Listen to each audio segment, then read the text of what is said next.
Right now it seems like the big dog is the big besieged, with so many enemies seemingly at every gate and everywhere he turns, but he is very much creating them himself. I'm Tom Colohue and it's time for today's Smackdown review. Smackdown opened seemingly as usual with Roman Reigns out to sign a contract. Unlike Raw, Adam Pearce was able to carry this segment himself without needing Shane McMahon to come down and be involved in any way. The idea was that Roman would defend his championship the same as Drew McIntyre in an Elimination Chamber, but unlike Drew McIntyre, Roman reads his contracts. Or at least Paul Heyman reads his contracts for him. Quickly the two were able to negotiate down to Roman, instead of defending his championship in a chamber, defending it against the winner of a chamber after they have already competed in an Elimination Chamber. Sounds like Roman's going to get easy pickings again. There was a wonderful moment here when Roman continually intimidated Adam Pearce. Paul Heyman, lurking in the background, kept saying he's got the message, it's alright, and trying to call Roman off. Paul Heyman has a lot less control over Roman Reigns than he ever did over Brock Lesnar. Sonya Deville takes control in deciding who is going to be in the Elimination Chamber. Adam Pearce has already decided on Jey Uso and Kevin Owens, much to Roman Reigns' chagrin, but Sonya Deville makes a tag match between Rey and Dominic Mysterio against Baron Corbin and Sami Zayn. The idea here being that whichever tag team wins, both members will go into the Elimination Chamber. Rey and Dominic take a loss again, but it's not a bad match, and really, when it comes to Baron Corbin and Sami Zayn, they actually work pretty well together. It's just a shame by the end of the night, that relationship has already broken down.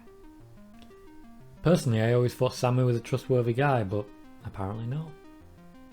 Big E entered the ring for an open challenge Intercontinental Championship match.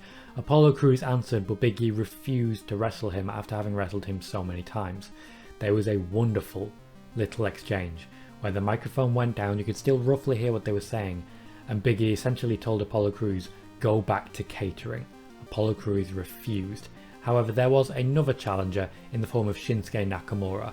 This sounded like an exciting match between Big E and Shinsuke, however it never got going, Apollo Crews very quickly making sure that the match did not go ahead. There is unfinished business here. Seth Rollins made his formal return while the ring was surrounded by people, very similar to what happened after the year before's Survivor Series, in which he essentially came out to Raw and said none of you were good enough. SmackDown again, very similar, around Survivor Series time, he had this moment where he brought everyone out and said, you need a leader. This promo was all about telling us nothing has changed with Seth Rollins.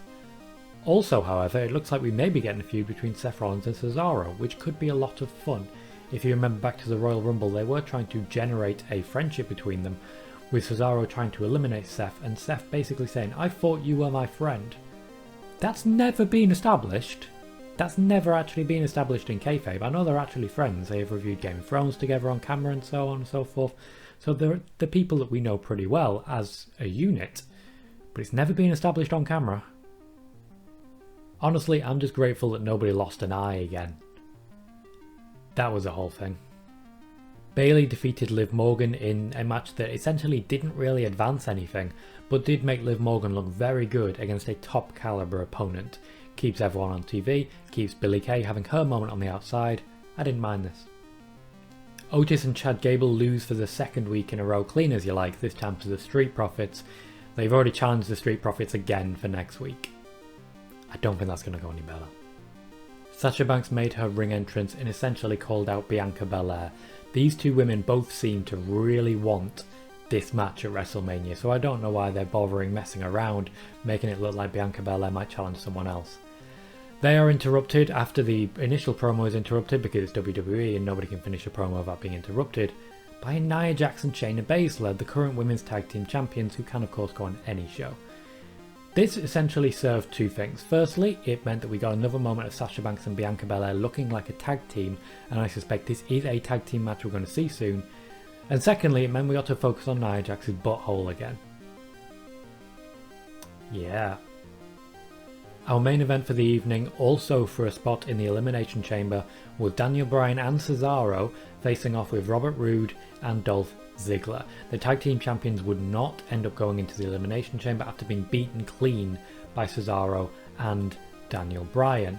You may notice I stumbled over that because I very nearly said Cesaro and Sheamus, or Cesaro and Nakamura. Cesaro has been in a lot of tag teams recently, and this is a new one on me. The match itself was very, very good. I expected we'd have more outside interference, but we didn't. They at least let it go to a clean finish. Baron Corbin and Sami Zayn made the Sheamus entrance early on, suggesting that they would interfere, but they did not. Eventually, however, with Cesaro celebrating the win, he would get hit by a chair by Jey Uso. After that, all hell would break loose, resulting in Kevin Owens arriving, hitting Stone Cold Stunners on everyone in the Steve Austin mold, sitting down on the chair that Jey Uso had used to hit someone, looking directly into the camera and saying to Roman, "I will see you real soon." This for me was a very strong SmackDown that delivered in key areas. Much like on Raw, they were able to actually build up Elimination Chamber and make some things that mattered, but things also evolved, as it were, in a number of ways across storylines. While maybe Liv Morgan and Bayley, it wasn't a storyline that evolved, it was a moment where we had a women's match. Liv Morgan did look good in the match, even if it was to defeat, and she got to work with big name talent. I would say negatives are what happened with Otis and Gable. Maybe the fact that the Seth Rollins promo was essentially one of those old Alexa Bliss promos where, "Oh, I'm a face now." "No, I was joking. I'm a heel." "Yeah, we know. We know, Seth. We know." And also Otis and Gable losing once again clean. It seems as though they are just there to fill out a body in the tag division who can do the job. As usual, everything regarding Roman Reigns and his challenges is paying off brilliantly. Next week I expect to see more build towards that Elimination Chamber, possibly a 6-man tag with the heels on one side and the faces on another. That would make the most sense to me.